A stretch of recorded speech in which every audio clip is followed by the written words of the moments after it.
বাপেরা নওজওয়ানের আল্লাহর জাত পাকের কসম করে বলছি, নিয়ত আমার একটাই, আপনাদের হৃদয়ে আমার রাসূলুল্লাহর প্রেম ভালোবাসা ঢুকাবো এবং দুনিয়ার জমিনে যতদিন বাঁচবেন কারো কাজে হাত পেতে নয়, নিজের অধিকার নিজে বুঝে নিয়ে ইজ্জতে খানা খাবো। এই আশায় আপনাদেরকে বুঝাচ্ছি, নবীকে পিয়ার করো, নামাজ পড়ুন, রোজা রাখো, হজ করুন, দান খায়রাত করুন, অপর দিকে জুন্নাইকে অন্যায়কে মিটান, জুলুমকে মিটান, রেপকে মিটান, সুদকে মিটান, ঘুষকে মিটান। এ যুবকেরা এখন মিটাতে গেলে যে পাওয়ার দরকার ওই পাওয়ারটার নাম হলো রাজনীতি। ফু দিয়ে সুদ বন্ধ হয়নি, ফু দিয়ে ঘুষ বন্ধ হয়নি, এমন করে রেপ জেনা ব্যভিচারী বন্ধ করা যায় না। এর জন্য আইন তৈরি করতে হবে, যারা রেপ করবে তাদের জন্য এই শাস্তি হবে, যারা সুদের কারবার করবে, যারা এমন করে ঘুষ খাবে তাদের জন্য এই শাস্তি হবে। ধরা পড়লে সঙ্গে সঙ্গে তাকে সাসপেন্ড জীবনের মতো করে দেওয়া হবে। এইভাবে ২-১০টাকে করলে এই সমাজে রেপ বন্ধ হয়ে যাবে, এই সমাজে ঘুষ বন্ধ হয়ে যাবে। আজকে দিনে সবচেয়ে মারাত্মক ভয়ানক জিনিস যেটা মানুষকে কুড়ে কুড়ে খাচ্ছে, নেশা নেশা নেশা।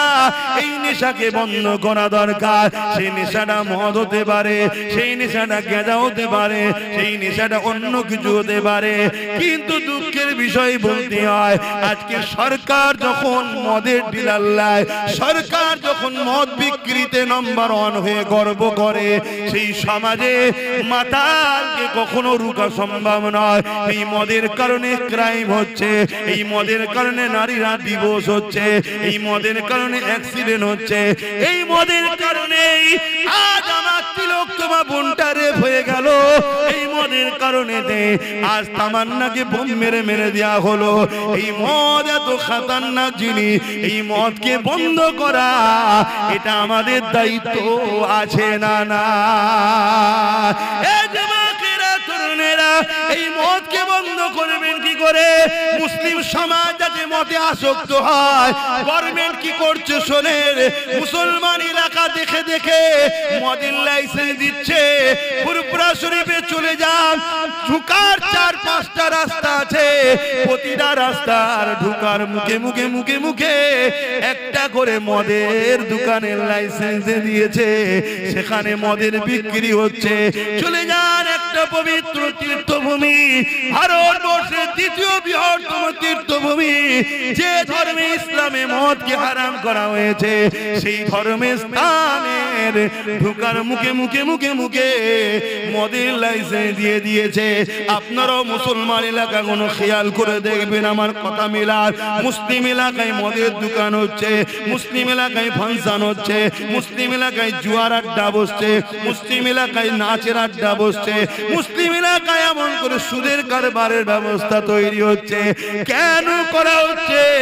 সরকার জানে, সরকারের পিছনে অনেক মৌলানা রয়েছে যারা সরকারকে বুদ্ধি দিচ্ছে। এদেরকে মিটাতে গেলে এদেরকে আল্লাহ থেকে সরাতে হবে, এদেরকে রাসূলের থেকে সরাতে হবে। সরাতে গেলে ডাইরেক্ট যদি বলেন আপনাকে বক্সিং মেরে নাক ফাটিয়ে দেবে, ওটা করবেন না। এদেরকে মদে ঢুকিয়ে দেন, এদেরকে গানে ঢুকিয়ে দেন, এদেরকে ফাংশনে ঢুকিয়ে দেন, এদেরকে সুদে ঢুকিয়ে দেন, এদেরকে লোনে ঢুকিয়ে দেন। একদিকে এদেরকে গরিব বানান, অপর দিকে এদেরকে অল্প পয়সায় লোন দেন। যখনই সুদ নেবে, কাবার সামনে মায়ের সঙ্গে জিনা করার সমান পাপ হবে, তখন এরা আল্লাহ রাসূলের থেকে সরে যাবে। আল্লাহ রাসূলের দয়া মায়া যখন এদের থেকে সরে যাবে, তখন এদেরকে যখন আপনারা কতল করবেন, আল্লাহ সাহায্য করবে না। বদরের মতো এরা জিততে পারবে না। এ আমার জাতি, এ আমার কওম, তোমাদেরকে মেরে ফেলার প্ল্যান চলছে। তোমাদেরকে আল্লাহ রাসূল থেকে প্রথম সরাবে, তারপরে তোমাদের ঈমানকে লুটবে, তারপরে তোমার তোমাদেরকে কতলেআম করবে, তোমাদের কোনো সাহায্যকারী তোমরা পাবে না। যতগুলো মুসলিম নেতা দেখছো, এরা একটা কেউ কথা বলে না, এরা একটা কেউ জবান খোলে না, এরা শুধু যে হুজুর যে হুজুর যে হুজুর করে নিজের গদিটা টিকিয়ে রাখার জন্য। এই রকম একটা জায়গায় দাঁড়িয়ে আজ যখন দাদা পীরের চতুর্থ প্রজন্ম হয়ে আমি জানকে বাজি লাগিয়ে আজ যখন আমার সমাজকে জাগায়, আজ যখন আমার সমাজকে বুঝায়, আজ যখন সমাজকে ভাবাতে লেগেছি, ওরে আমার সমাজ রে, তোর সরকার তোকে আল্লাহ ও রাসূলের থেকে সরাবার কি পরিকল্পনা করেছে দেখ। এক তো সরকারের কাজ নয় মসজিদ মন্দির করা, ট্যাক্সের পয়সায় দিঘাতে মন্দির করলো, যা তা ধর্ম যা পারছে করগে যা। আবার ওই মন্দিরের প্রসাদ রেশনের দ্বারা তোদেরকে খাইয়ে বেঈমান বানাবার প্ল্যান তোদের সরকার তৈরি করছে। এরা তোদেরকে মিটাতে চায়। তোদের অন্তরে ঈমান থাকলে, তোদের পেটে হালাল খাদ্য গেলে, আজকের এই ফেরাউনরা জানে এরা কখনো বিজয় লাভ করতে পারবে না। হতে পারে পুলিশ ওদের দিকে, হতে পারে মিলিটারি ওদের দিকে, হতে পারে সেনামন্ত্রী ওদের দিকে, কিন্তু আমাদের যদি ঈমান থাকে, আল্লাহ সাহায্য যখন আসবে, এক মঈনুদ্দিন ভারতে কামিয়াবি হয়েছে। আরো জোরে বলুন সুবহানাল্লাহ।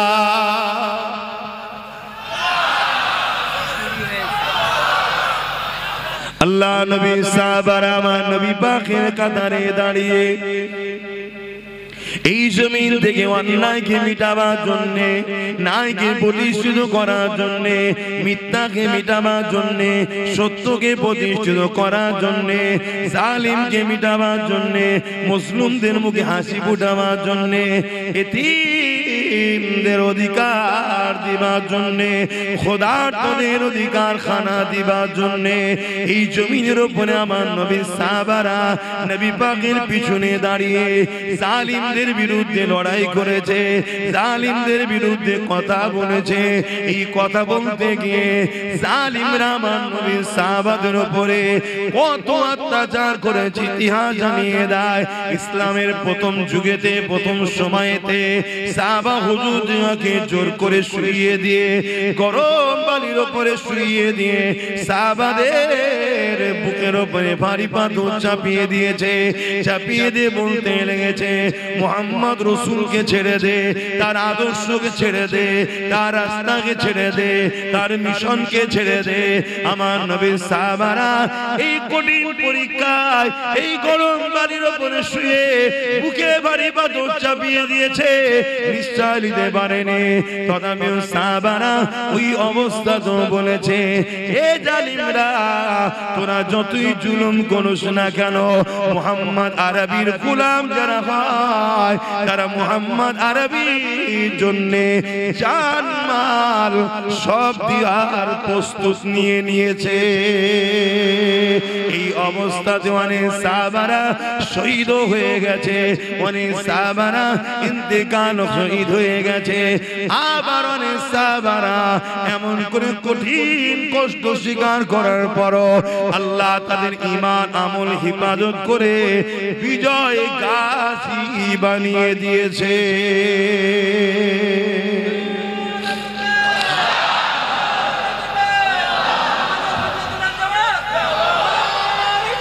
আল্লাহু আকবার। তাহলে আমরা যদি প্রকৃত নবীর প্রেমিক হই, আমাদেরকে এই মিশনের উপর থাকতে হবে। আমার নবীর নাম লিখাতে উত্তরপ্রদেশের কানপুরের জালিম হুকুমতদের কষ্ট হলো কেন? কারণটা তো বুঝতে হবে। কারণ এটাই মুহাম্মদ সাল্লাল্লাহু আলাইহি ওয়াসাল্লাম এমন একটা নাম, যে নাম ইনসাফের, যে নাম ইনসানিয়াতের, যে নাম মানবতা, যে নাম অন্যায় মিটানো, যে নাম সন্ত্রাসকে মিটিয়ে সমাজে ন্যায় প্রতিষ্ঠিত করা, যে নাম গরিবদের অধিকার দেওয়া, যে নাম ক্ষুধার্ত মানুষকে খানা খাওয়ানো ব্যক্তির নাম, সেই নাম যদি থাকে, আমরা যে সন্ত্রাসের জুলুমের সমাজ ব্যবস্থা করছি, আতঙ্কের সমাজ ব্যবস্থা করছি, এই মুহাম্মদ রাসূলের নাম যদি না মুছা যায়, তাহলে মুহাম্মাদের দিকে যদি মানুষ চলে যায়, মুহাম্মদ সাল্লাল্লাহু আলাইহি ওয়াসাল্লামের সুন্নতে মানুষ যদি জেগে যায়, তাহলে সেদিন যেমন আবু জেহেল উতবা সাইবার সন্ত্রাসী রাজত্ব শেষ হয়েছে, আমাদেরও সমাজ মিটে যাবে। এটাই তো ভয়, অন্য তো কিছু নয়, এটাই তো ভয়। আর এই ভয়ের জন্যই তো আজ মুসলিম সমাজের যুবককে ঘুম পড়িয়ে রাখা হয়েছে, নেশা দিয়ে, নারী দিয়ে, লোভ দিয়ে, মদ দিয়ে, শিক্ষাকে কেড়ে নিয়ে বড় প্ল্যান মাফিক আমাদেরকে খারাপ করা হয়েছে। কেন? যাতে আমরা জেগে না থাকি। আমরা যদি জেগে যাই, তাহলে এই সমাজে আচ্ছা আচ্ছা ফেরাউনের ঘুম হারাম হয়ে যাবে। শুনছো তো আমার ভাইয়েরা? আর আমরা যখন উলামারা তোমাদেরকে ডাকি আসো, তখন তারা তোমাদেরকে চেষ্টা করে আমাদের থেকে দূরে রাখা। আর এই দূরে রাখার জন্য তারাও কোনোভাবে যখন পারে না, তারা একটা 2 নম্বর উলামার টিম তৈরি করে। তারা তোমাদেরকে শুধু পুঁথিগত শিক্ষা দেবে, এমন শিক্ষা দেবে না যাতে তোমাদের চোখ ফুটে যায়, অন্যায় দেখলে না রুখে দাও। মনে রেখে দিও, দুটো হক, একটা আল্লাহর, একটা বান্দার। হকুল্লাহ আর হকুন নাস, মানুষের হক, আল্লাহর হক। আল্লাহর হকে যদি কেউ ভুল করে ফেলে, আল্লাহর হক যদি কেউ ছেড়ে দেয়, আল্লাহর হক যদি ঠিকভাবে করতে নাও পারে, আমার আল্লাহ বলছে আমার কাছে কাঁদ, তওবা কর, আমি গফুর ও গফফার মাফ করে দেব। জোরে বলুন সুবহানাল্লাহ। কিন্তু বান্দার হক, হকুন নাস যদি মারিস, আমি আল্লাহ মাফ করব না। যার হক মেরেছিস সে যদি মাফ না করে, সে যদি মাফ না করে। আজ দুনিয়াদার উলামা শুধু হকুল্লাহটাই শোনাচ্ছে, হকুন নাসটা শোনাচ্ছে না। শুনছেন? এটা একটা পরিকল্পনা কাদের? যারা তোমাদেরকে ঘুম পড়িয়ে রাখে, তাদেরই তৈরি করা উলামাদের পরিকল্পনা। আর এই কথাগুলো আমি বলি আমার পিছনে যত সমস্যা, কথা বুঝে আসছে তো যুবকদের? আমার ভাইগুলো শুনছো তো নাকি? এটাই হলো সমস্যা। একটা মানুষ নামাজ পড়ছে আলহামদুলিল্লাহ, ভালো কথা। একটা মানুষ রোজা রেখেছে আলহামদুলিল্লাহ, ভালো কথা। একটা মানুষ হজ করেছে আলহামদুলিল্লাহ, ভালো কথা। এ যুবকেরা, তরুণেরা, অথচ বোনের হক মেরে নিয়েছে। মনে রাখবেন, কিয়ামতের দিনে ও নামাজ পড়ার পরও, রোজা রাখার পরও, হজ করার পরও ও নাজাত পাবে না। কেন? হকুন নাস করেছে। ওর বোন যদি ওকে ক্ষমা না করে, আল্লাহ ওকে মাফ করবে না। অপরদিকে আরেকটা বান্দা বোনের হক দিয়েছে, পাড়া প্রতিবেশীর হক দিয়েছে, মানুষের হক আদায় করে দিয়েছে। কারো সঙ্গে জুলুম করে না, কারো সঙ্গে মিথ্যাচার করে না, কারো সঙ্গে গালিগালাজ করে না, কাউকে আঘাত দিয়ে কথা বলে না। অর্থাৎ হকুন নাসের দিক দিয়ে সে কারো দিলে আঘাত দেয়নি। অপরদিকে সে নামাজ পড়েছে, রোজা রেখেছে, বা নামাজ কাজা হয়ে গেছে, রোজা কাজা হয়ে গেছে, হজ আদায় করতে পারেনি। এ যুবকেরা, এই যুবকটা যদি আল্লাহ পাকের কাছে ক্ষমা চায়, আমার আল্লাহ বলেছেন আমি গফুর ও গফফার, তোরা তওবা কর। আমি আল্লাহ আমার হক যখন তুই আদায় করতে পারিসনি, আমি আল্লাহ তোকে মাফ ক্ষমা করে দেব।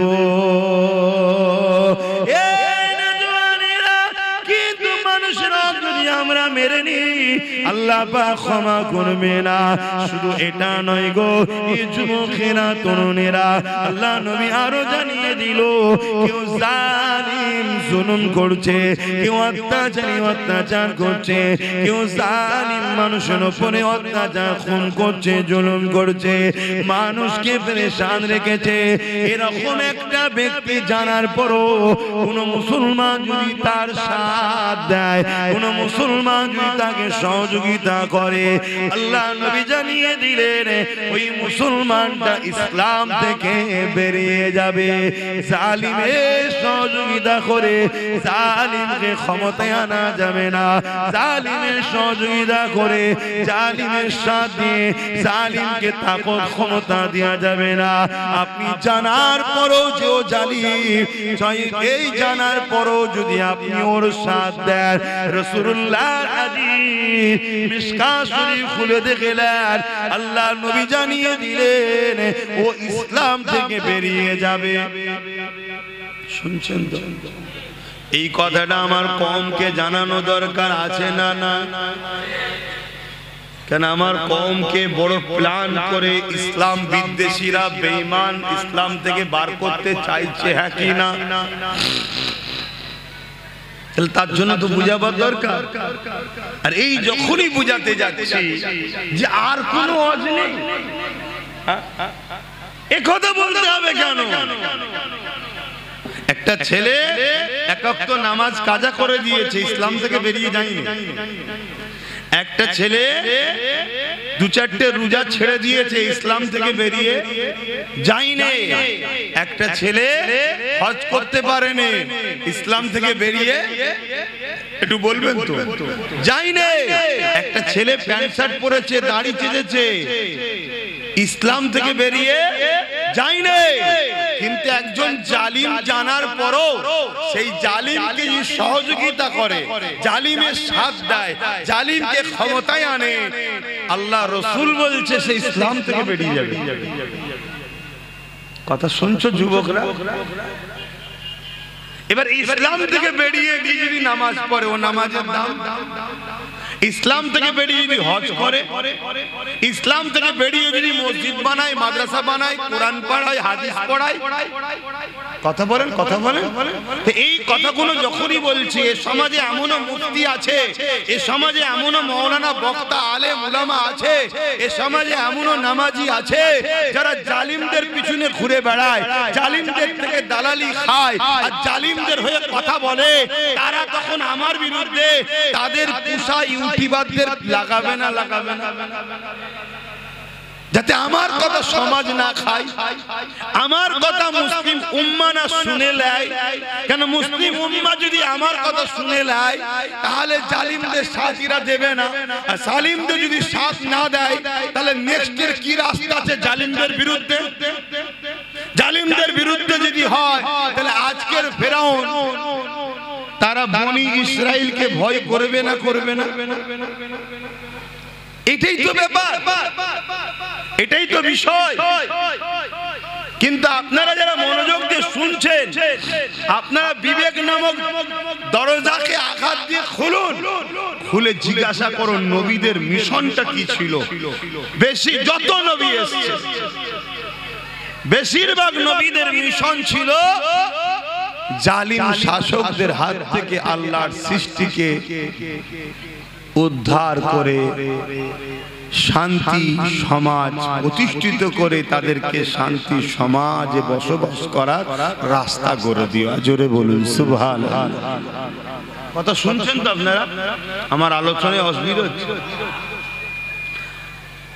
আমার বক্তব্য কিন্তু এটাই, কেউ নামাজ নিয়ে ওয়াজ করছে ভালো জিনিস, কেউ রোজা নিয়ে ওয়াজ করছে ভালো জিনিস, কেউ হজ নিয়ে ওয়াজ করছে ভালো জিনিস, কেউ যাকাত নিয়ে ওয়াজ করছে ভালো জিনিস, সবটাই তো শরীয়ত নাকি?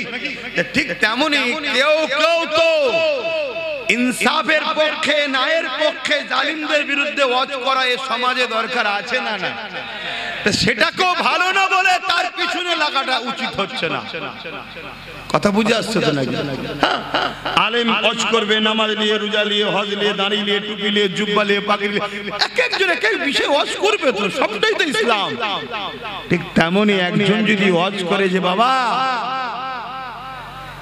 অন্যায় দেখলে হাত দিয়ে রুখতে হবে, রাসূলুল্লাহর হাদিস, হাতে যদি রুখতে না পারো মুখ দিয়ে অন্যায়ের প্রতিবাদ করো, যদি মুখে প্রতিবাদ করতে না পারো ঘৃণা করে দূরে সরে যাও। এ যুবকেরা, আল্লাহ নবী বললেন ঘৃণা করে দূরে সরে গেলে এটা হলো ইমানের মধ্যে সব থেকে দুর্বল ইমান, অর্থাৎ ইমানের একদম নিম্ন শ্রেণীর স্তর। প্রথম নম্বর ইমান হলো অন্যায় দেখেছে, হাত দিয়ে প্রতিরোধ করেছে, কিন্তু হাতে ক্ষমতা নেই। দ্বিতীয় নম্বর ইমান, তাকে মুখ দিয়ে প্রতিবাদ করেছে, এটা অন্যায়, এটা অন্যায়, মুখ দিয়ে প্রতিবাদ করেছে, কারো মুখে প্রতিবাদ করানোর ক্ষমতা নাই। অন্তর থেকে ঘৃণা করে দূরে সরে গেছে, এই অন্তর থেকে ঘৃণা করে দূরে যে সরে গেছে, এরও মধ্যে ইমান আছে, কিন্তু এ হলো বড় দুর্বল মাইন্ডের ইমান, বড় দুর্বল কমজোর ইমান।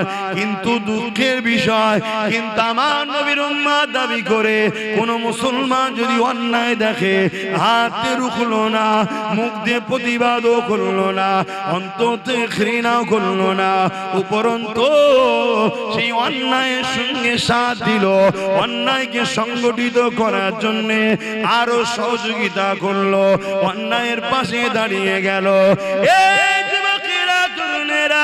এই সমাজের মুখে যদি একটা মার্ডার হয়ে যায়, ওই মার্ডারে যে মেরেছে শুধু সে ধরা পড়ে না গো, ওই মার্ডারে তার সাথে যারা ছিল, ওই মার্ডারের জন্য যে যা শরীক হয়েছে, যে যা সহযোগিতা করেছে, এক এক করে সবাইকে ধরা হয়, সবাইকে শাস্তি দেওয়া হয়। দুনিয়ার নিজাম যদি এটা হয়, মহান স্রষ্টা রব্বুল আলামিনের নিজামটা কি?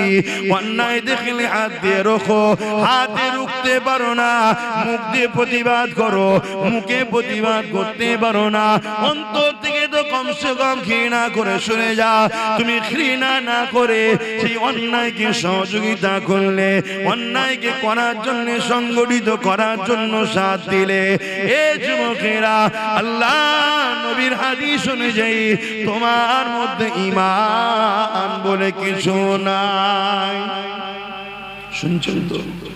ঈমান নাই। কেউ যদি কোনো গরিবের ঘর ভাঙে, আর তুমি যদি তার হাত দিয়ে না রোখো, তাহলে তোমাকে মুখ দিয়ে প্রতিবাদ করতে হবে। মুখ যদি প্রতিবাদ করতে না পারো, অন্তর থেকে যারাই অন্যায় করছে ঘৃণা করে দূরে সরে যাও। তা না করে যদি তুমি সেই গরিবের ঘর ভাঙছে যারা, তাদের সঙ্গে তোমরা যদি সাথ দাও, রাসূলুল্লাহর হাদিস অনুযায়ী তোমার মধ্যে ঈমান থাকতে পারে না। এখানে একটা গরিবের ঘর ভাঙলে যদি তার সহযোগিতা হয়, তুমি ইসলাম থেকে যদি বেরিয়ে যাও, ঈমান যদি না থাকতে পারে, তাহলে মনে রেখে দিও, যদি কেউ আমার আল্লাহর মসজিদকে ভাঙতে চায়, আর তুমি হাত দিয়ে রুখলে না, মুখ দিয়ে প্রতিবাদও করলে না, অন্তর দিয়ে ঘৃণা করলে না তাদেরকে, উপরন্তু তাদেরকে সাপোর্ট করে আরো শক্তিশালী করলে, যাতে করে তারা মসজিদকে ভাঙতে পারে। এই যুবকেরা আল্লাহর ঘরকে যারা মিটাতে চায়, তারা তো অবশ্যই বেঈমান, জাহান্নামের কুকুর তারা হবেই হবে। তার সঙ্গে যারা সাথ দেবে, আল মারউ মা মান হাব্বা, দুনিয়ায় যে যার সঙ্গে থাকবে, পরকালে তার সাথে থাকবে। এই যুবকেরা এইরকম একটা উদ্দেশ্য করে এই সমাজে একটা ওয়াজ করেছিলাম, ওই ওয়াজটাকে এখন কাটিং করে খুব ছড়াচ্ছে সমাজে। ছড়াচ্ছে না? ছড়াই না? একটু হ্যাকি না বলবেন? আপনারাও কি বেজার হচ্ছেন নাকি আমার উপর? যদি হন সেটাও খুলে বলুন। মনের মধ্যে রেখে দিলে আমি বা বুঝবো কি করে যে আমি ভুল রাস্তায় আছি? খুলে তো বলতে হবে যে আব্বাস সিদ্দিকী ভুল রাস্তায় আছে। কি তবে এত উলামা রয়েছে, তেনাদের তো উচিত আমাকে ভুল রাস্তায় আছে ধরিয়ে দেওয়া, যে আপনি ভুল করছেন, আপনি ভুল করছেন। কেউ যদি আপনাকে 500 টাকা দিয়ে আপনার কোরআনের বিরুদ্ধে কথা বলে, ওটা জায়েজ। আর কেউ যদি আপনাকে টাকা না দিয়ে মসজিদের বিরুদ্ধে কথা বলে, ওটা হারাম। এরকম যদি ফতোয়া থাকে একটু আমাকে বলেন, সেটা শুনি। কথা বুঝছেন? বুঝছেন না? বুঝছেন? এরকম কিছু ফতোয়া আছে নাকি? কেউ যদি আপনাকে 1000 টাকা করে মাসে দেয়, আর সে যদি বলে যে মাদ্রাসার মিড ডে মিলের খাবার কুকুরের বাচ্চাকে খাওয়াবো তাও ভালো, মাদ্রাসার বাচ্চাদেরকে খাওয়াবো নি, এ কথা বলা জায়েজ কেন? 1000 টাকা দেয়, আর অন্য কেউ যদি বলে 1000 টাকা দেয়নি বলে যদি বলে রাস্তায় চলতে গিয়ে কুকুরের বাচ্চা গাড়ির তলায় এসে গেলে কি করব, সেটা নাজায়েজ, এরকম ফতোয়া আছে নাকি? দুজনেই তো কুকুরের বাচ্চা বলে দিল। একজন বলল যে রাস্তায় চলতে গিয়ে গাড়ির তলায় যদি কুকুরের বাচ্চা এসে যায় কি করব? মনে পড়ছে কথাটা? কে বলেছিল মনে পড়ছে? আর আরেকজন কি বলছে যে মিড ডে মিলের খাবার রাস্তার পথচারী কুকুরের বাচ্চাকে দেবো, তো মাদ্রাসার বাচ্চাদের দেবো না। তাহলে মাদ্রাসার বাচ্চা কি পথচারী কুকুরের বাচ্চার থেকেও খারাপ? তাহলে আমাদেরকে যারা কুকুরের বাচ্চার থেকে খারাপ ভাবে আর তাদের পিছনে যদি আমরা ঘুরে বেড়াই, তাহলে আমাদের জন্য বিপদ আসবে না আসবে না? যেসব ভাইয়েরা আমার অজগুলোকে কেটে কেটে মিথ্যাচার করছো, এই সত্য খবরটা তোমরা জাতির কাছে কই দিচ্ছ না তো? কি ব্যাপার, কিছু ভাড়া পাচ্ছেন নাকি আপনারা? কথা বুঝছেন না? বোঝেন তো এইটার বিরোধী করা দরকার আছে না? না, কেউ যদি কোনো মুসলমান নিজেকে মনে করে যে আমি কুকুর, আমার বাচ্চা কুকুরের বাচ্চা, সে বিরোধী না করে আলাদা ব্যাপার। কত শুনছেন? কোন মুসলিম ঘরে যদি এমন ছেলে জন্ম নেয়, দেখা যাবে সে নিজেকে কুকুর মনে করছে আর তার বাচ্চাকে সে নিজে কুকুরের বাচ্চাই মনে করে। সে যদি এই কথাটার প্রতিবাদ না করে সেটা তার বিষয়, কিন্তু আমি আব্বাস সিদ্দিকী আমি মনে করি এই জমিনের উপরে খায়রুল উম্মাহ, একটা আমরা আশরাফুল মখলুকাত, আবার নবীর উম্মত হওয়ার জন্য শ্রেষ্ঠ উম্মত আমরা। অতএব এত বড় গালি দিবার অধিকার কে দিয়েছে তাকে এত বড় কথা বলতে? তাহলে এর প্রতিবাদের দরকার আছে না? না, এই প্রতিবাদটা একটা হুজুর হিসাবে, উলামা হিসাবে আমার করার রাইট নাই? অসুবিধা হচ্ছে আব্বাজানদের? বাপেরা, নওজওয়ানেরা, তরুণেরা, এ নবী পাকের প্রেমিকেরা, রাসূলুল্লাহ যদি প্রকৃত প্রেমিক হও, ইতিহাসের পাতা তোমাকে আমাকে কি সাক্ষী দেয় জানতে হবে। তারিখে হাদিসগুলো খুলে দেখো, আল্লাহ নবী, নবী দয়ার নবী সাহাবাদের উপরে কেন এত জুলুম হয়েছিল, কি জন্য এত জুলুম হয়েছিল? নামাজ পড়ার জন্যে না, না না, রোজা রাখার জন্য না, না না, হজ করার জন্য না, না না, এই জন্য জুলুম হয়েছিল। যারা জালিম ছিল তাদের জুলুমের বিরুদ্ধে আল্লাহ নবী সোচ্চার হয়েছিল। এই জমিনে জালিমরা নারীদেরকে জ্যান্ত জ্যান্ত পুঁতে দিত। আল্লাহ নবী বলেছিল, এ দুনিয়ার জালিমেরা নারীদেরকে জ্যান্ত পুঁতাটা বন্ধ করো। কেন তাদেরকে জ্যান্ত পুঁতে দিতেছ? তারা তো মায়ের জাত, মহান স্রষ্টা তাদেরকেও বানিয়েছে, তিনি পুত্র সন্তানও বানিয়েছে। এই কন্যা কারো স্ত্রী হবে আর পুত্র সন্তান কারো স্বামী হবে। এদের সংসারের বিনিময়ে দুনিয়া জমিনে তো মানুষ জাতির বিকাশ ঘটবে। এ যুবকেরা, তারা আজ আমার রাসূলুল্লাহর বিরুদ্ধে দখল করলো। ওই বিরোধী সেদিন থেকে চলতে চলতে চলতে চলতে আজ 2025 সালে আজকের দিনেও কিছু এজিদ, কিছু ফিরাউন রয়েছে যারা আমার নবীকে পায়নি, নবীর ইসলামের শানে মিথ্যাচার করছে, নবীর ইসলামের শানে আঘাত দিচ্ছে, যারা নিজেদের নারীদের হক দিতে পারে না, যারা নিজেরা নারীদেরকে নিরাপত্তা দিতে পারে না, নিজেরা নারীদেরকে রেপের হাত থেকে বাঁচাতে পারে না, কিন্তু তারা আজকে ইসলামের গায়ে দাগ লাগাচ্ছে। ইসলামে নাকি রেপ করাটা কোনো খারাপ কাজ নয়। বলুন নাউযুবিল্লাহ।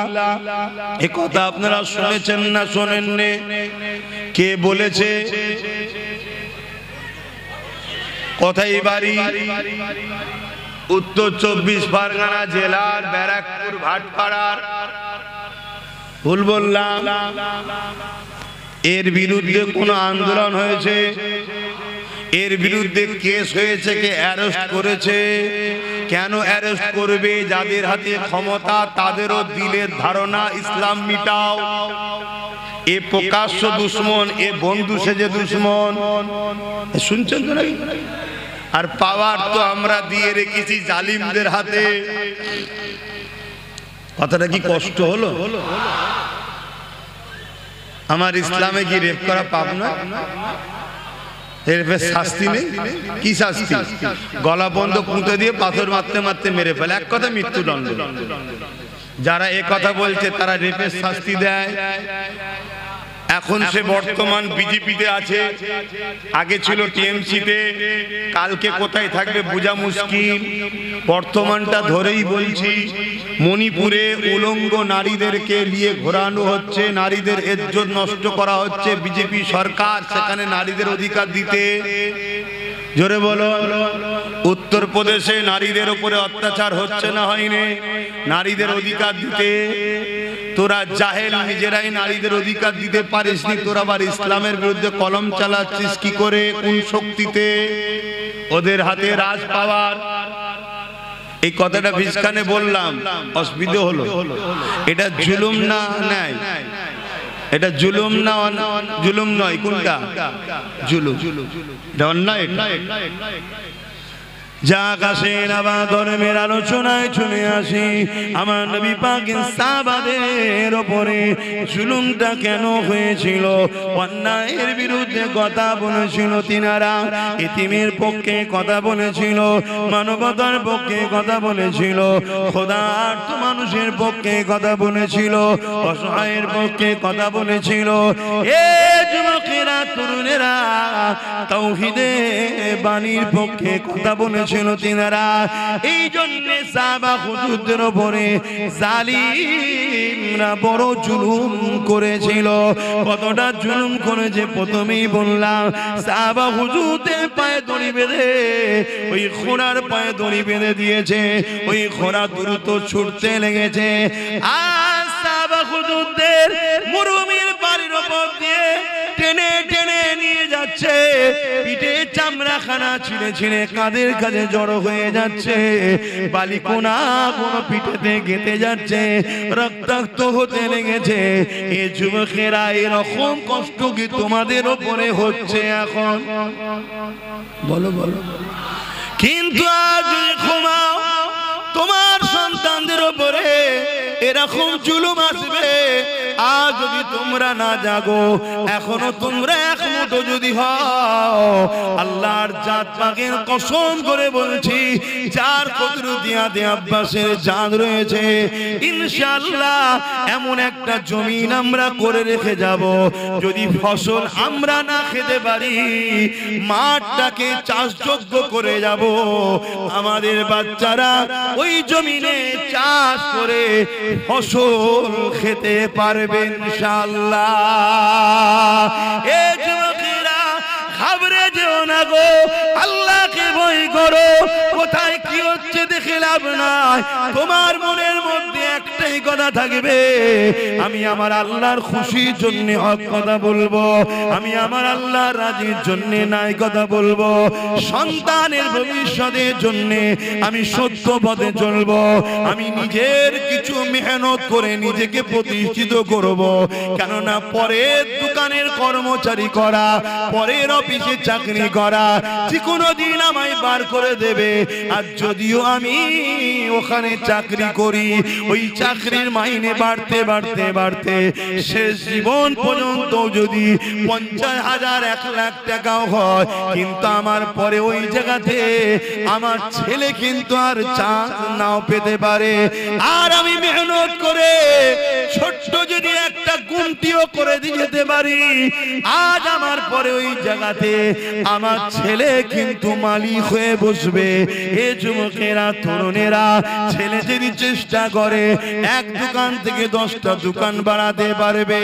তাই বলে দিয়ে যায় আমার রাসূলুল্লাহ যেমন আমাদেরকে নামাজের কথা বলেছে, রোজার কথা বলেছে, হজের কথা বলেছে, দাড়ি টুপির কথা বলেছে, মানবতার কথা বলেছে, ইনসাফের কথা বলেছে, ইনসানিয়াতের কথা বলেছে, গরিব প্রেমের কথা বলেছে, খোদার্থদের খানা খাবার কথা বলেছে, ঠিক তেমন নবী আমার সাহাবাদের ধরে ধরে হাতে হাতে বিজনেস করার পলিসি, তারা কি হবার পলিসি আমার নবী শিখিয়েছে।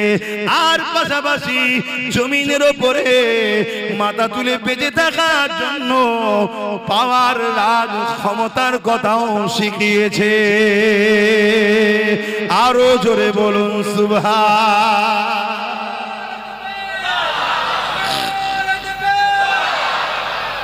আর আজকে নামাজটা নিলেন, মসজিদটা নিলেন, রোজাটা নিলেন, হজটা নিলেন, সবটা নিলেন, আর রাজনীতিটা ছেড়ে দিলেন। এটা তোমরা করো।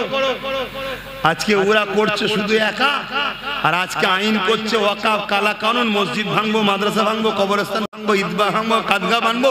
অলরেডি ভাঙছে। কোন পাওয়ারে ভাঙছে? যেটাকে ছেড়ে দিয়েছি আমরা। এক যুবকরা কষ্ট হচ্ছে আমার কথা, অসুবিধা হচ্ছে।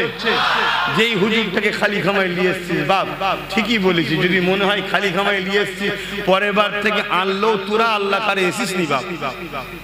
যদি আমাকে খারাপ লাগে, তুই তোর কাতারে থাক না বাপ, আমি আমার কাতারে থাকি নাকি? যার ভালো লাগবে, 10 জনের যদি ভালো লাগে আমার কথা শুনবে, লোক বলবে 10 জন নিয়ে আপনি তাহলে কি করবেন? আমি কি করবো আমি জানি না তো। আমি চেষ্টা করব, ফায়সালা তো আমার নয়, ফায়সালা তো আল্লাহ। এই কথা বুঝছেন না? বুঝেন? এই তো সবাই মিলে এত চেষ্টা করলো, ভোট রয়েছে 7,42,00,000, পড়েছে কত? 7,45,00,000। কথা বুঝে আসছে না? তা আমার হলো চেষ্টা করা কাজ। ফায়সালা কি হবে ওটা আমার দেখার দায়িত্ব, ওটা তো আল্লাহ জানে। হযরত ইব্রাহিম আলাইহিস সালামকে নমরুদ যখন আগুনে ফেলে দিল, ওই সময় বিশাল আগুন জ্বলতে লেগেছে। আমি জানি না তোমাদের কবিলা গ্রামটা কত বড়। কবিলা কতটা বড় আমি জানি না।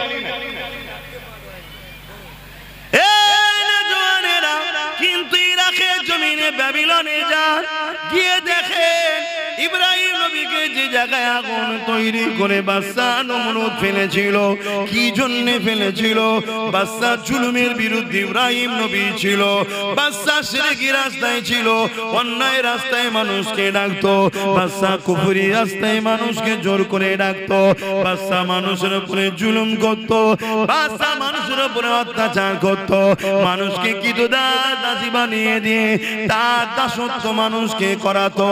এই সময় ইব্রাহিম নবী জালিম নমরুদের বিরুদ্ধে যখন কথা বলতেছিল, ইব্রাহিম নবীকে অনেক দিক দিয়ে নমরুদ হত্যা করার চেষ্টা করেছে, কোন দিক দিয়ে যখন পারেনি, ইব্রাহিম নবীকে নমরুদ বিশাল আগুন তৈরি করে ওই আগুনের কুণ্ডুতে ইব্রাহিম নবীকে ফেলে দিয়েছে। ইব্রাহিম নবী ওই আগুনের কুণ্ডুতে যখন পড়তে লেগেছে, আমার আল্লাহ পাক বলেছিলেন এই আগুন ইব্রাহিমের জন্য আরামদায়ক, ঠান্ডা হয়ে যাও গো। সঙ্গে সঙ্গে ফুলের বাগান তৈরি হয়ে যায়। চারিদিকে আগুন, বিচকানে ফুলের বাগান তৈরি হয়ে গেল। তার মধ্যে ইব্রাহিম নবী খুঁজছে ফিরছে, আল্লাহর জান্নাতি নিয়ামত খেতে লেগেছে। অনেক বড় কথা, আমি ওদিকে যাচ্ছি না। আমি যে বিষয়টা আমার যুবকদেরকে, মায়েদের বাপেদেরকে বোঝাচ্ছি, এ যুবকেরা মন দিয়ে শোনো। ওই সময় দেখা যায় দুটো আল্লাহর মখলুক, একজন চোঁচে করে পানি নিয়ে এসেছে, ইব্রাহিম নবীর আগুনে দেবে যাতে করে আগুনটা নিভিয়ে যায়। এত কম পানি তার চোঁচে রয়েছে, যার নাম হলো আজনায়, যে কিনা 2-4-5 ফুট হয়তো পানি হবে। ওই পানিতে ইব্রাহিম নবীর আগুন কি কোনোদিন বন্ধ হবে মনে হয়? একটা বিশাল গ্রামের মতো এলাকায় আগুন জ্বলছে, এই মাঠটার মতো নয়, বিশাল বড় একটা এলাকা, একটা গ্রাম, এত বড় এলাকা গর্ত করা আছে, সেই জায়গাতে আগুন ধরিয়েছিল। এত বিশাল আগুনে ওই একটা মখলুকের 5-6 ফুটা পানি যে ছুঁচে করে আনতে পারে, তার এই পানিতে কি আগুনটা বন্ধ হবে? একটু বলুন, বিবেককে বলুন। কিন্তু ইব্রাহিম নবীর বিরুদ্ধে না পক্ষে, আগুনটা বন্ধ করার চেষ্টা কিন্তু হবে কোনদিনই। কথা বুঝে আসছে? অপরদিকে আরেকটা হলো গিরগিটি। কি নাম? গিরগিটি।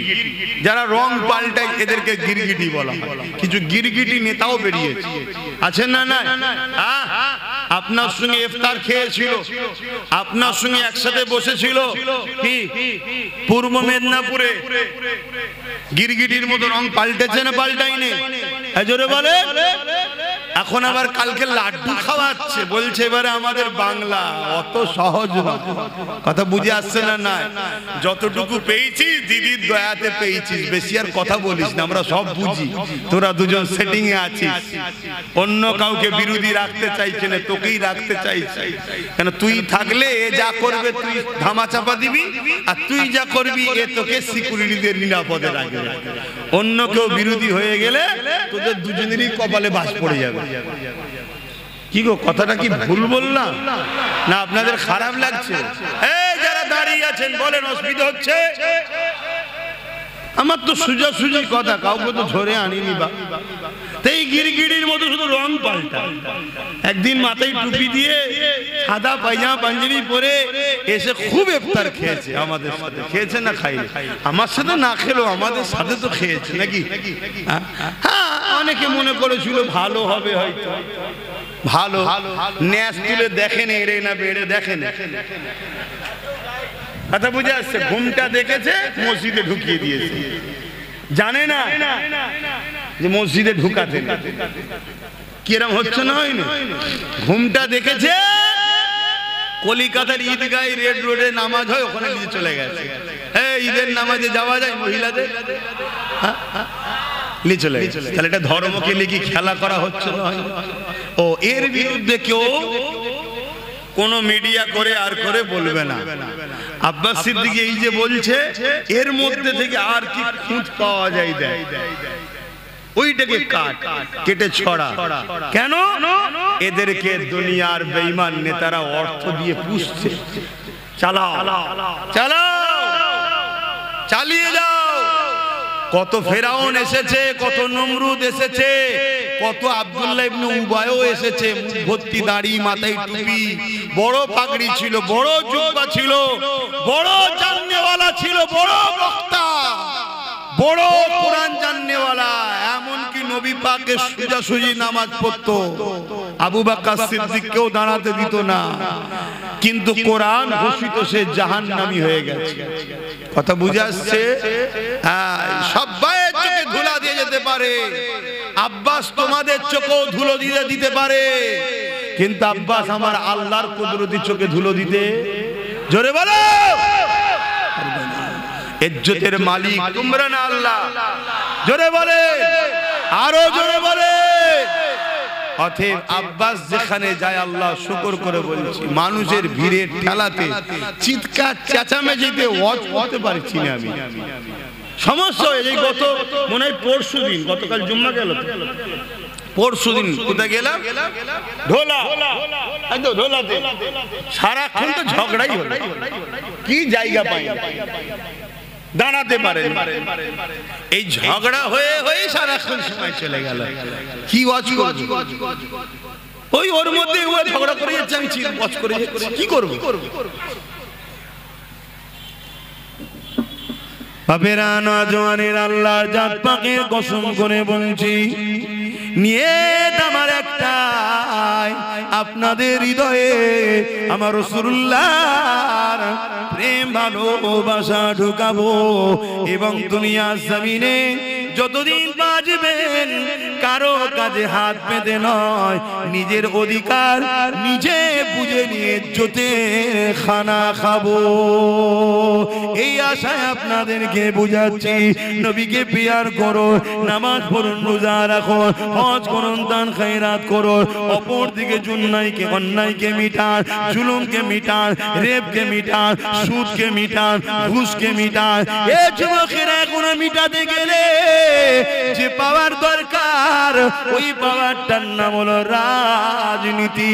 ফু দিয়ে সুদ বন্ধ হয়নি, ফু দিয়ে ঘুষ বন্ধ হয়নি, এমন করে রেপ জেনা ব্যভিচারী বন্ধ করা যায় না। এর জন্য আইন তৈরি করতে হবে, যারা রেপ করবে তাদের জন্য এই শাস্তি হবে, যারা সুদের কারবার করবে, যারা এমন করে ঘুষ খাবে তাদের জন্য এই শাস্তি হবে। ধরা পড়লে সঙ্গে সঙ্গে তাকে সাসপেন্ড জীবনের মতো করে দেওয়া হবে। এইভাবে ২-১০টাকে করলে এই সমাজে রেপ বন্ধ হয়ে যাবে, এই সমাজে ঘুষ বন্ধ হয়ে যাবে। আজকের দিনে সবচেয়ে মারাত্মক ভয়ানক জিনিস যেটা মানুষকে কুড়ে কুড়ে খাচ্ছে, নেশা নেশা নেশা। এই নেশাকে বন্ধ করা দরকার। সেই নেশাটা মদ হতে পারে, সেই নেশাটা গাঁজা হতে পারে, সেই নেশাটা অন্য কিছু হতে পারে। কিন্তু দুঃখের বিষয় বলতে হয় আজকে সরকার যখন মদের ডিলার লায়, সরকার যখন মদ বিক্রিতে নম্বর 1 হয়ে গর্ব করে, সেই সমাজে মাতালকে কখনো রুকা সম্ভব নয়। এই মদের কারণে ক্রাইম হচ্ছে, এই মদের কারণে নারীরা ডিভোর্স হচ্ছে, এই মদের কারণে অ্যাক্সিডেন্ট হচ্ছে, এই মদের কারণেই আজ আমার তিলোত্তমা বোনটা রেপ হয়ে গেল। এই মদের কারণে আজ তামান্নাকে বোম মেরে মেরে দেওয়া হলো। এই মদ এত খাতারনাক জিনিস, এই মদকে বন্ধ করা এটা আমাদের দায়িত্ব আছে না না? এই মদকে বন্ধ করবেন কি করে? মুসলিম সমাজ যাতে মদে আসক্ত হয়, গভর্নমেন্ট কি করছে শোনেন। মুসলমান এলাকা দেখে দেখে মদের লাইসেন্স দিচ্ছে। ফুরফুরা শরীফে চলে যান, ঢুকার 4-5টা রাস্তা আছে, প্রতিটা রাস্তার ঢুকার মুখে মুখে মুখে মুখে একটা করে মদের দোকানের লাইসেন্স দিয়েছে, সেখানে মদের বিক্রি হচ্ছে। চলে যান একটা পবিত্র তীর্থভূমি, ভারতবর্ষের ২য় বৃহত্তম তীর্থভূমি, যে ধর্মে ইসলামে মদকে হারাম করা হয়েছে, সেই ধর্মের স্থানের ঢুকার মুখে মুখে মুখে মুখে মদের লাইসেন্স দিয়ে দিয়েছে। আপনারাও মুসলমান এলাকা কোনো খেয়াল করে দেখবেন, আমার কথা মিলার। মুসলিম এলাকায় মদের দোকান হচ্ছে, মুসলিম এলাকায় ফাংশন হচ্ছে, মুসলিম এলাকায় জুয়ার আড্ডা বসছে, মুসলিম এলাকায় নাচের আড্ডা বসছে, মুসলিম এলাকায় এমন করে সুদের কারবারের ব্যবস্থা তৈরি হচ্ছে। কেন করা হচ্ছে? সরকার জানে, সরকারের পিছনে অনেক মৌলানা রয়েছে যারা সরকারকে বুদ্ধি দিচ্ছে। এদেরকে মিটাতে গেলে এদেরকে আল্লাহ থেকে সরাতে হবে, এদেরকে রসুলের থেকে সরাতে হবে। সরাতে গেলে ডাইরেক্ট যদি বলেন আপনাকে বক্সিং মেরে নাক ফাটিয়ে দেবে, ওটা করবেন না। এদেরকে মদে ঢুকিয়ে দেন, এদেরকে গানে ঢুকিয়ে দেন, এদেরকে ফাংশনে ঢুকিয়ে দেন, এদেরকে সুদে ঢুকিয়ে দেন, এদেরকে লোনে ঢুকিয়ে দেন। একদিকে এদেরকে গরিব বানান, অপরদিকে এদেরকে অল্প পয়সায় লোন দেন। যখনই সুদ নেবে, কাবার সামনে মায়ের সঙ্গে জিনা করার সমান পাপ হবে, তখন এরা আল্লাহ রসুলের থেকে সরে যাবে। আল্লাহ রসুলের দয়া মায়া যখন এদের থেকে সরে যাবে, তখন এদেরকে যখন আপনারা কতল করবেন, আল্লাহ সাহায্য করবে না। বদরের মতো এরা জিততে পারবে না। এ আমার জাতি, এ আমার কওম, তোমাদেরকে মেরে ফেলার প্ল্যান চলছে। তোমাদেরকে আল্লাহ রসুল থেকে প্রথম সরাবে, তারপরে তোমাদের ঈমানকে লুটবে, তারপরে তোমাদেরকে কতলেআম করবে। তোমাদের কোনো সাহায্যকারী তোমরা পাবে না। যতগুলো মুসলিম নেতা দেখছো, এরা একটা কেউ কথা বলে না, এরা একটা কেউ জবান খোলে না। এরা শুধু যে হুজুর যে হুজুর যে হুজুর করে নিজের গদিটা টিকিয়ে রাখার জন্য।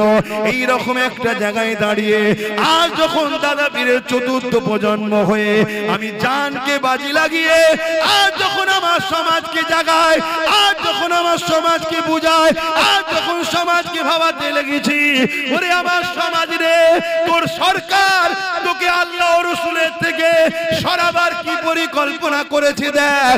এক তো সরকারের কাজ নয় মসজিদ মন্দির করা, ট্যাক্সের পয়সায় দিঘাতে মন্দির করলো, যা তা ধর্ম যা পারছে করগে যা। আবার ওই মন্দিরের প্রসাদ রেশনের দ্বারা তোদেরকে খাইয়ে বেঈমান বানাবার প্ল্যান তোদের সরকার তৈরি করছে। এরা তোদেরকে মিটাতে চায়। তোদের অন্তরে ঈমান থাকলে, তোদের পেটে হালাল খাদ্য গেলে, আজকের এই ফেরাউনরা জানে এরা কখনো বিজয় লাভ করতে পারবে না। হতে পারে পুলিশ ওদের দিকে, হতে পারে মিলিটারি ওদের দিকে, হতে পারে সেনামন্ত্রী ওদের দিকে, কিন্তু আমাদের যদি ঈমান থাকে, আল্লাহ সাহায্য যখন আসবে, এক মঈনুদ্দিন ভারতে কামিয়াবি হয়েছে। আরো জোরে বলুন সুবহানাল্লাহ।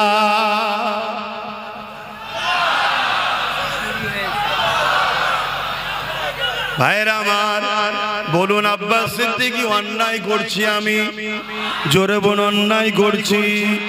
এর পরও দিনের শেষে একটাই কথা হবে, কি হবে? ডাকাতকে রুখতে হবে। বলবে না? বলবে না? চোর বলছে ডাকাত রোকো। চোর কি বলছে? কথা বলছে না? এই চোর বলছে ডাকাত রোকো। ডাকাত রুকা দরকার আছে না? না, কিন্তু চোরের কথা বুঝছো না? চোরের সাথে ডাকাত রুকা যায়? চোর আর ডাকাতের মধ্যে পার্থক্য কি? ডাকাত কুকুর চুরি করে, চোর মাছ চুরি করে, এটাই তো। তাহলে এও আমার ওয়াকাফ খাচ্ছে, আর ও বলছে পুরো ওয়াকাফ কুকুরটাই চুরি করলো। কথা মাথায় ঢুকছে না? ঢোকে না? তাহলে চোর দিয়ে কখনো ডাকাত রুকা যায় না। এজন্য ডাকাত তো রুখতে হবে, চোরও তাড়াতে হবে। এর জন্যই তো আব্বাস সিদ্দিকী চেষ্টা করে নবী খানদানের বাচ্চাকে বুঝিয়েছি, তুই যা, তুই যা। সে তো বলছে আপনি তো বেশ ভালো লাইনে আছেন, আর আমাকে চারিদিকে কত ঠেলা ঠুলি, ঝগড়া ফাসাদ, গালি গালাজের মধ্যে জড়াতে হচ্ছে, আর আপনি যাচ্ছেন, হজ করছেন, আবার ঘরে এসে ঘুমোচ্ছেন নিশ্চিন্তায়। আর আমি রাত দুটোই ফোন করছে, ভাইজান আমার এখানে ধরে ফেলেছে, আবার আমাকে পুলিশকে ফোন করতে হচ্ছে। আমি তুই বেশি নেকির কাজ করছিস, চুপ কর। কথা বলেছিনি, যে লাইনে ঢুকে গেছে ওখানে থাক। বুঝতে পারছেন না? পারেন না? তাহলে বলুন আপনাদের উচিত তো আমার ভাইটা সাথ দেওয়া দরকার আছে না? আল্লাহকে সাক্ষী রেখে বলুন দরকার আছে না? না, লম্বা করে হাত তুলুন। ডায়ে বায়ে কে হাত তোলেন একটু দেখেন তো, কে হাত তোলেন একটু দেখবেন শুধু। ভাই হাত নামান। যে হাত তোলেন সে আমার দুশ্মনও নয় আর বন্ধুও নয়। তার জন্য দোয়া করি আল্লাহ তাকেও আমাদের সাথী করুক। বলুন আল্লাহুম্মা আমিন। আজকে একটা যদি এত কিছু করতে পারে, তার সাথে যদি আরো গোটা 30-40 থাকে, আমাদের উপকার না লস? জোরে বলুন। এবারে কেউ যদি মনে করে যে তুমি বলছো তাহলে আমরাই তো রুখবো না, তোমরা যদি সত্যি রুখতে চাও, সত্যি যদি রুখতে চাও, তাহলে আসো না একসাথে রুখি। কথা বুঝছেন না? আসো না একসাথে রুখি। না না, একসাথে নয়। কেন একসাথে নয়? বলছে একসাথে যদি রাত্রিরে ঘরের পাহারা দেয়, তোমার লোক আমার লোক থাকে, তা রাত্রিরে যখন ডাকাত ঢুকবে, আমি যে দরজা খুলছিলাম তুই তো খুলতে দিবি না। শুনছেন না? শুনুন না, একসাথে হলো অসুবিধা কি আছে? এই অসুবিধা আছে? ডাকাত যদি রুখতে চাও, তা পাহারাটা দুজন মিলে দিলে হয় না? না, তোকে লিয়া যাবে না। কেন রে? না, আমি একা পাহারা দেবো। তুই তো 15 বছর পাহারা দিয়ে সব ডাকাত ঢুকিয়েই ফেললি। হ্যাঁ, কথা বুঝছেন না? বোঝেন না? আর একটা কথা হলো, যদি কারো কোনো ভুল ফটো বেরিয়ে পড়ে, কারো কোনো ভুল যদি বেরিয়ে পড়ে, ধরেন আমি চুরি করেছি, ধরা পড়ে গেছি, আমি কি জোরে চিল্লাতে পারবো যার কাছে প্রুফ আছে? জোরে বলে। তা চোরের রিপোর্ট তো ডাকাতের কাছে আছে, আছে না? না, চোরের রিপোর্ট ডাকাতের কাছে আছে না? না, ডাকাত এখন ওপরে বসে আছে, চোরকে বলছে বেশি বললে রিপোর্ট আছে ভরে দেবো, অতএব আমি যা বলছি শোন, আমার মতো চলবি, তোকে বেঁচেও রাখবো, আমিও খাবো, তুইও খাবি। ডাকাত আর চোরে মিটে সেটিং এ কাজ হচ্ছে না? হয় না? একটু আওয়াজ দিয়ে বলবেন হচ্ছে না? হয় না? শত শেষ কথা বলে যাচ্ছি, সময় কম। যদি কেউ মসজিদ মাদ্রাসা মিটাবে বলে, তাকে সাপোর্ট করা যাবে। আর কেউ যদি বলে উন্নয়ন শেষ হবে না, কোরআন শেষ হয়ে যাবে, তাকে সাপোর্ট করা চলবে। যদি কেউ কোরআনের বিরুদ্ধে কথা বলে, তাকে সাপোর্ট করলে ঈমান থাকবে। কোরআন মানে না আলাদা কথা, দেশটা সবার। শুনছেন তো নাকি? আমরা নেতাজিকে ভালোবাসি না, গান্ধীকে ভালোবাসি না, কেন? তারা আমার ধর্ম মানে না, ভুল ঠিক সে জবাব স্রষ্টার কাছে দেবে, কিন্তু আমার ধর্মের বিরুদ্ধে তো বলবে। ঠিক না বেটি? তুমি মানবে না মানবে তোমার কাছে, কিন্তু বিরোধী করার অধিকার কে দিল? কথা বুঝে আসছে? এজন্য আমি এক জায়গায় একটা কথা বলেছিলাম যে কেন্দ্র সরকারকে ভোট দিলে ঈমান চলে যাবে, রাজ্য সরকারকেও ভোট দিলে ঈমান চলে যাবে। পুরোটা দেয়নি, শুধু কেটে একটুখানি দিয়েছে। শুনছেন তো নাকি? এরপরে আমি কি বলেছি? এরপরে বলেছি যদি রাজ্য সরকার মনে করে যে কোরআন শেষে বলাটা আমার ভুল হয়েছে এবং দিল্লি চলে যাও বলাটা ভুল হয়েছে, যদি ক্ষমা চাই তাহলে আমি এর বিরুদ্ধে আর বলবো। এরপরে বলেছি সেটাও দেয়নি, শুধু দিয়েছে রাজ্য সরকারকে ভোট দিয়ে হারাম বলেছে আব্বাস সিদ্দিকী। শুনছেন? আবার একটা বুজুর্গ লোকের বক্তব্য আমার সঙ্গে সেটিং করেছে, করে বলছে এই লোক, একজন বুজুর্গ বলছে দিয়া যাবে, আরেকজন বলছে দিয়া যাবে না। বুজুর্গ বলেছে মসজিদে দান করো। বুজুর্গ কি বলেছে? মসজিদে দান করো। দান করতে হবে না? হবে না। কিন্তু কাল যদি মসজিদটা দখল করে কেউ পার্টি অফিস করে দেয়, ওখানে কি বুজুর্গ বলছে দান করো? তাহলে এখনকার কথা তখনকার কথা তুই জুড়ছিস কেন? ও তো আগে বলেছে, তখন তো আমিও বলেছিলাম যে চলো এ যখন বলছে দেখা যাক, ঠিক না বেটি? কিন্তু ওরে বাবা, তোর মুখোশ ছড়ে গিয়ে এখন অরিজিনাল মুখ বেরোচ্ছে। অরিজিনাল মুখ বেরোচ্ছে কি? কোরআন শেষ হয়ে যাবে, আমার উন্নতি শেষ হবে না। কোন মুসলমান যদি একে ভোট দেয় ঈমান তার থাকবে না। শুনছেন তো নাকি? এ যদি ক্ষমা চেয়ে আলাদা কথা, ক্ষমা চেয়ে আলাদা কথা। আমি আবার বললাম যে আমার ওটা বলা ভুল হয়েছিল, দিল্লি চলে যাও বলাটা ভুল হয়েছে, দুর্গাপুরে মাদ্রাসা ভাঙাটা ভুল হয়েছে। জানেন তো নাকি রাজ্য সরকার দুর্গাপুরে মাদ্রাসা ভেঙেছে? জানে এগুলো আমার ভুল হয়েছে, আলাদা কথা। কথা শুনছেন না শোনেন? কিন্তু তুমি মাদ্রাসা ভাঙবে আমার ভোট নিয়ে, তুমি কোরআন শেষে বলবে আমার ভোট নিয়ে, তুমি কুকুরের বাচ্চার সঙ্গে মুসলমানের বাচ্চাকে আরো নিকৃষ্ট করবে আমার ভোট নিয়ে, মনে রেখে দিও কোন ঈমানদার তোমাকে আর সাথ দিতে পারে না। কিন্তু ওই সকল লোক সাথ দিতে পারে। কারবালার মাঠে তো আমাদের দেখা আছে, ইমাম হোসাইনের পক্ষে এসে দাঁড়ায়নি, এজিদের পক্ষে দাঁড়িয়েছিল 13,000 আলেম উলামা হাফেজ ছিল, মুফতি মৌলানা হাফেজ 13,000 ছিল। 25,000-এর মধ্যে 25,000-ই মুসলমান ছিল হোসাইন হুজুরের বিরুদ্ধে। তার মধ্যে 13,000 ছিল কি আলেম, হাফেজ, মুফতি। কেন? সামান্য অর্থ, সামান্য পদের জন্য। এই রকম যারা আজকের দিনেও আছে, গাদ্দার, মুনাফিক, মুসলিম সুরাতে বেঈমান, কাফের, মুনাফিক, ইসলামের দুশমন, যেমন ইমাম হোসাইনের দুশমন ছিল, আজকে সেই হোসাইনের দিন নানা দিনের দুশমন যারা আছে, তারা হয়তো তোমায় সাথ দিলে দিতেও পারে, কিন্তু মনে রেখে দিও আমরা হাসতে হাসতে মরা পছন্দ করব।